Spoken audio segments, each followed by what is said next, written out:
In my previous video about my ant simulator, I showcased two key improvements: better ant animations inspired by real-world footage and a more organic, intensity-based marker system with exponential decay. However, several issues remained.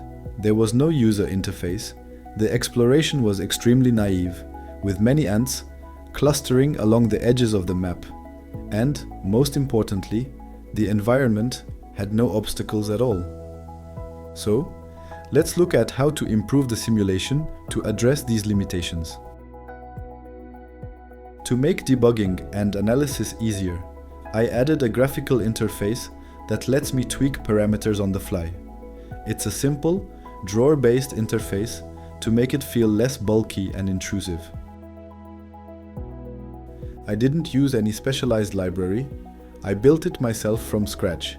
Many consider that approach pointless and inefficient, but for me, nothing beats the joy of reinventing the wheel and working with my own tools.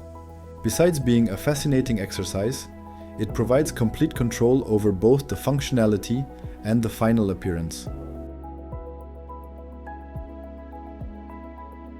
This new interface enables me to select and track individual ants, allowing for a more detailed observation of their behavior. I took the opportunity to add names as well. I compiled a list of common female names and assign a random one to ants at spawn. Since there can be far more ants than available names, a suffix is added to distinguish duplicates. Now let's improve exploration to prevent ants from clumping along the edges of the map. When observing a stuck ant, it becomes apparent that its immediate objective is simply in an unreachable location. Currently, the navigation algorithm involves searching for the best objective marker, either towards food or home, depending on the ant's state.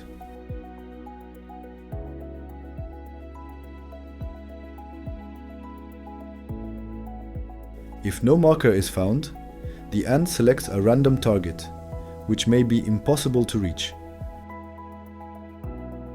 This issue can be easily resolved by choosing a valid location as a fallback target, instead of a completely random one. To do this, the ant will use the last sampled location as its destination, since these are always valid. Let's run the simulation again under the same initial conditions, but with this new approach.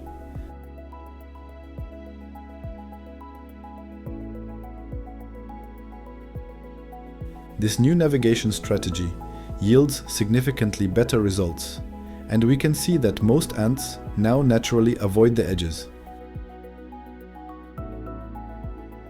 However, a few still get stuck, especially in the corners. The main issue is the lack of a timeout system that would force an ant to find a new target when its current one is unreachable. To solve this, we can use the existing marker system. Ants leave markers behind them at regular intervals. Each ant remembers where it left its last marker and drops a new one once it has traveled a certain distance. In this illustration, the distance between markers is exaggerated for clarity. By measuring the time elapsed since the last marker was dropped, we can identify unusually slow movement. If too much time passes, the ant assumes it's stuck and chooses a new random destination in the opposite direction.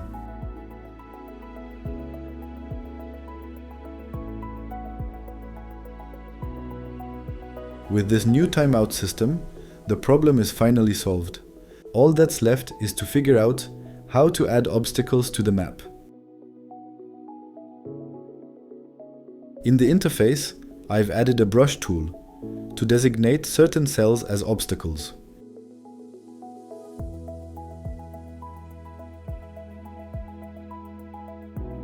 By activating the debug display, it's possible to visualize the objects the physics engine uses for collision handling. These marked cells are then assigned static objects, which naturally block the ants. The problem with this approach is that most of the added objects are redundant.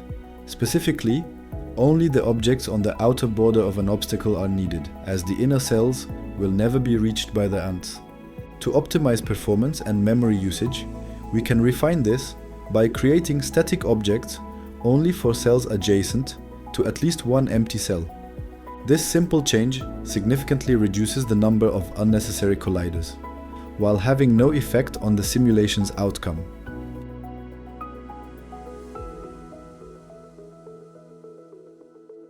I had some fun adding cast shadows to the obstacles. It's not essential, but I really enjoyed implementing them into the simulation, and it gave me a chance to work with asynchronous tasks, which I also used for generating obstacles geometry.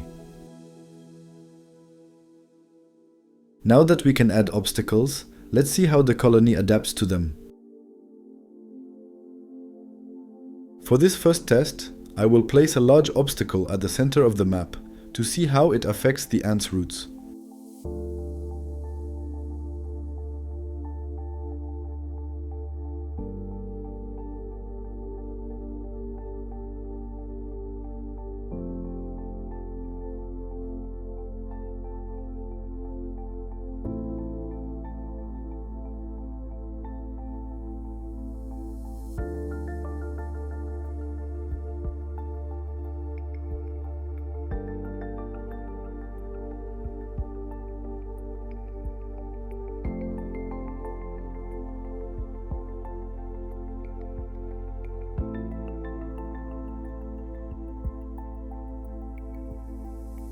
After 10 minutes, Alice 1 is the first to bring food back to the colony, closely followed by an entire cohort.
One hour and 23 minutes later, the ants have collected all the food, covering a total distance of 162 kilometers.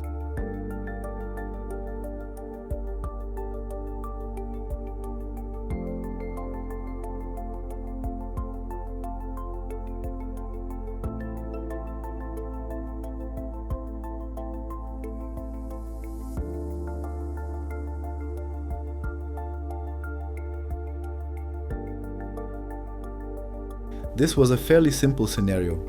Now let's see how the colony performs in a tunnel configuration, where the available paths are far more constrained. For this second test, I will reduce the number of ants, as the effective surface area is much smaller. Progress through the tunnel is quite laborious, as it seems many ants are bouncing off the walls instead of following its path. Nevertheless, a clear progression towards the food can be observed.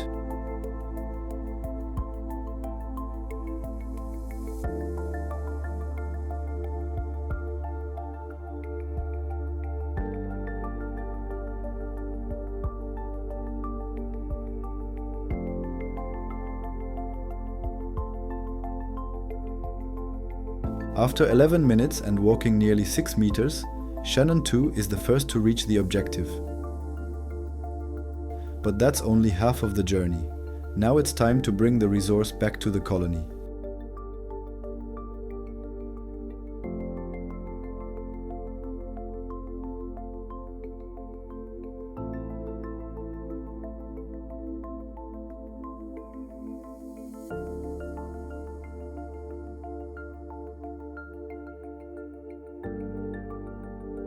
The return trip has a few hitches, but 10 minutes later, Shannon 2 finally makes it back home.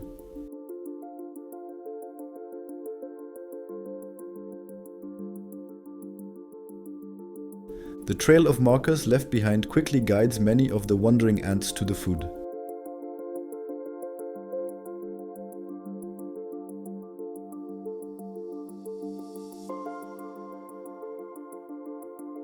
A path forms quite easily, though it's clearly far from optimal.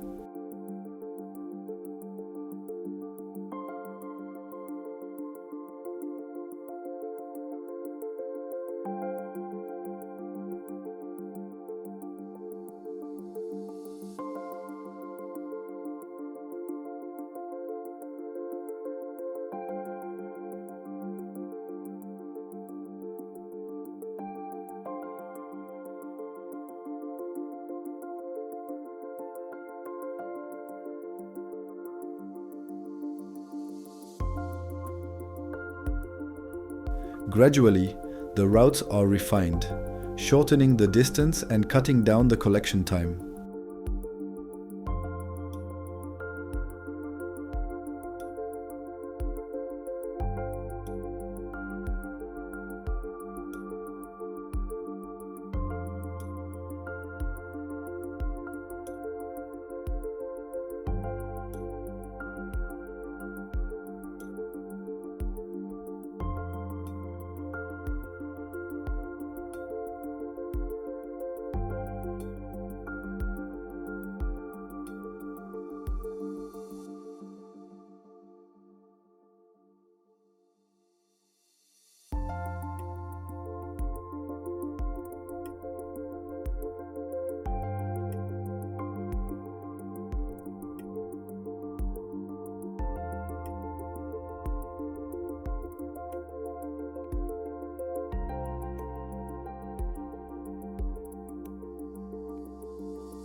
A few minutes later, the trajectories are much improved, with the ants hugging the tunnel walls around the bends.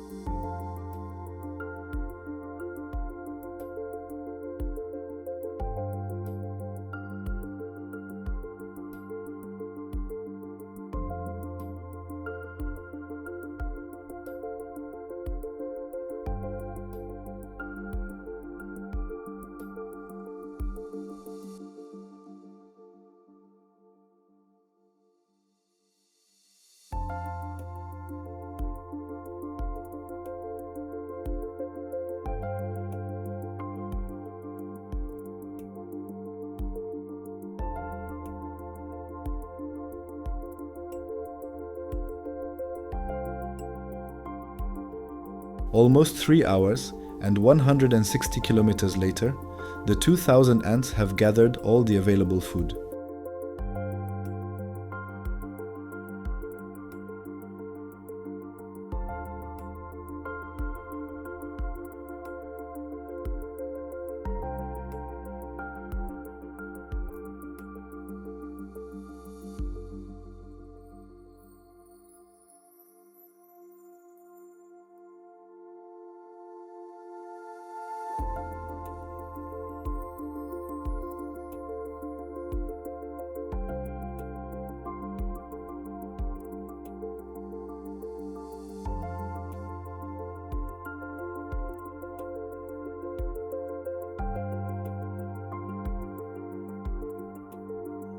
I'm satisfied with the path taken, which seems quite close to the optimal solution. However, I suspect the exploration process can be improved. To test this, I have created a map with a much narrower and more winding tunnel. In the simulation on the top, the ants use the current navigation system, meaning they explore by choosing valid but random targets. In the one below, however, exploration is done by selecting the furthest valid position within the ant's field of view.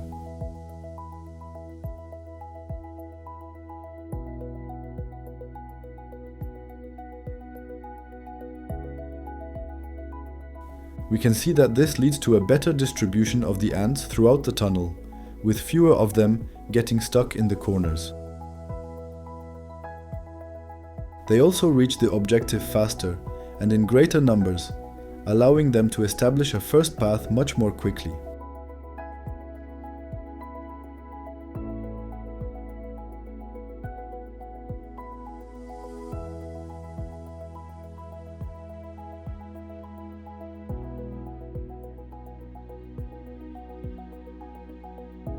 This improvement doesn't have a major impact on the overall collection speed, as it only affects the exploration phase. But this very phase will prove crucial for the next test.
Overall, I am very satisfied with the robustness of the exploration as well as the path optimization.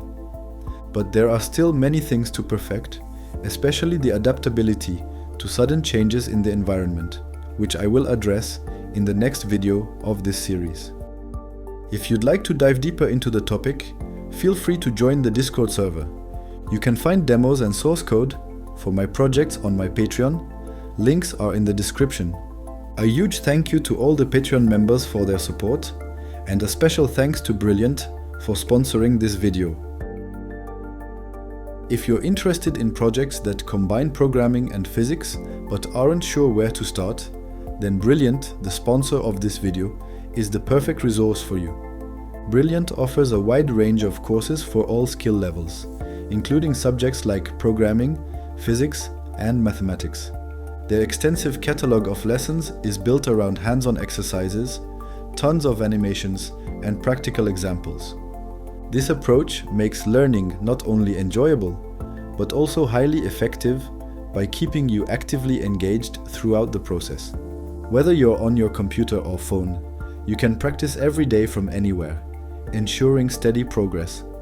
By using the QR code or the link in the description, you can start learning today for free and get a 20% discount on the annual subscription, all while supporting this channel. Thanks again to Brilliant for their support.